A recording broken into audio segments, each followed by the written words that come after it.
hoje conversa com essa querida, que é essa doutora Juliana Paiva, que vem contribuir para a nossa série de reportagens, que pretende tirar todas as dúvidas de pacientes que vão começar seus tratamentos com fitocannabinoides. Tudo bom, doutora Juliana?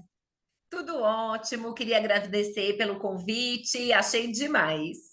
Doutora, uma das dúvidas que sempre chegam aos consultórios e que os nossos médicos e médicas trazem é a questão da interação medicamentosa com os óleos de cannabis. Existe interação medicamentosa? Existe sim. Agora, tem um ponto interessante aí. Ela pode ser vantajosa ou pode ser desagradável. Então, a gente tem que avaliar isso também.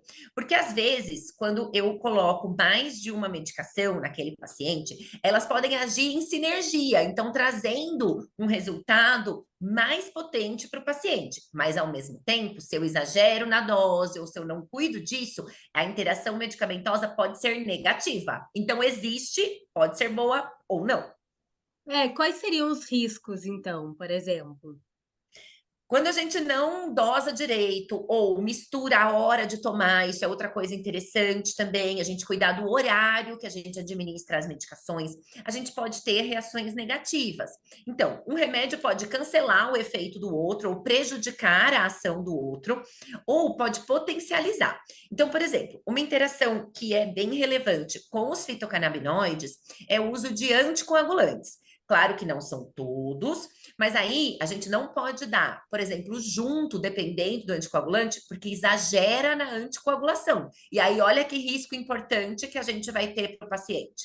Então, sempre analisar a saúde do paciente como um todo e cuidar de todas as medicações que ele usa, ajustando dose e horário dos fitocannabinoides. Uhum. Em relação aos fitocannabinoides, assim, especificamente, existem alguns que sejam mais seguros? Por exemplo, a gente pode dizer que se um paciente usa o full spectrum ou se um paciente usa o CBD isolado, ele vai ter mais segurança. Isso existe? Isso existe no caso a caso e não na coisa geral. É muito comum a gente pensar que um paciente que usa só o CBD vai ser mais tranquilo, por exemplo, né? Vai ter menos risco. Mas isso não é verdade. Por exemplo, nesse exemplo que eu dei da questão de interagir com o anticoagulante. O THC interage menos do que o canabidiol. E normalmente, quando eu dou um óleo, por exemplo, que tem quantidades parecidas de CBD e THC, eu dou uma dose pequena. Mas quando eu dou um isolado que só tem CBD, eu posso precisar de uma dose maior. E quanto maior a dose, maior a interação entre as medicações. Uhum. É uma questão que vários médicos trazem é a segurança do uso da cannabis, né? Mas essa segurança, ela vai até o uso da interação medicamentosa ou de fato essa segurança existe? Qual é o nível de segurança, assim, de usar fitocannabinoides? Eles são muito seguros. Quando a gente usa o fitocannabinoide como monoterapia, ou seja, a única droga, a gente sabe que os riscos são bem pequenos. Como toda medicação pode sim ter algum efeito negativo, mas que tem a ver com dose. Então, por exemplo, o CBD, a gente usa muito para tratar ansiedade. E numa dose adequada, ele vai cuidar da ansiedade, mas vai deixar o paciente alerta, esperto, conseguindo fazer as suas atividades. Agora, se eu exagero no CBD, esse paciente pode ter sono durante o dia, que não é o que a gente quer, né?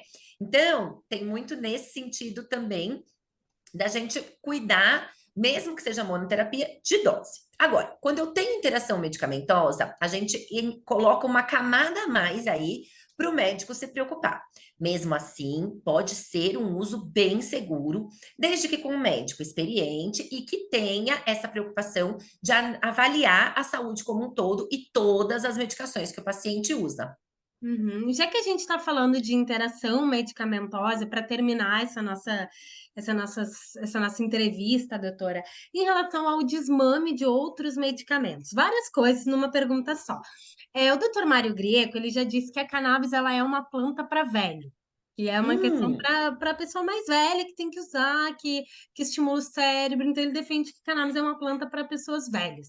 Mas também existem pessoas mais velhas a questão da polifarmácia, né. E uhum, aí a gente sim. volta para o principal dessa entrevista, que é a questão da interação medicamentosa. E eu queria saber se a cannabis tem o potencial de gerar o desmame de outros medicamentos que uma pessoa, por exemplo, mais idosa já possa estar usando.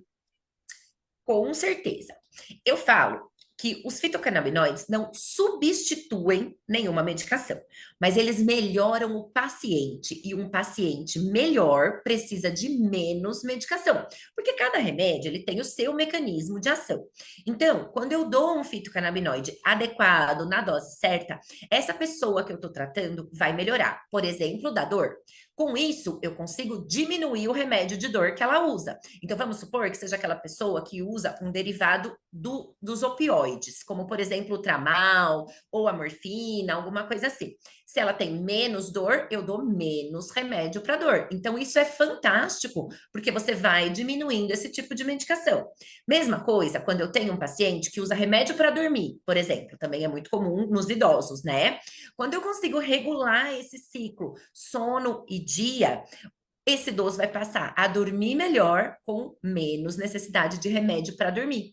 E aí eu acabo dispensando, em muitos casos, essa medicação, porque ele vai dormir só com os fitocannabinoides de uma maneira mais adequada. Muito bom. Então a interação medicamentosa, ela sim pode acontecer, mas ela pode ser inclusive positiva. Sim, Nossa, diminuindo, por isso exemplo, é como sensacional. sensacional, diminuindo outros remédios para dor, que às vezes tem um efeito colateral mais importante, outros remédios para outros sentidos da saúde. É fantástico.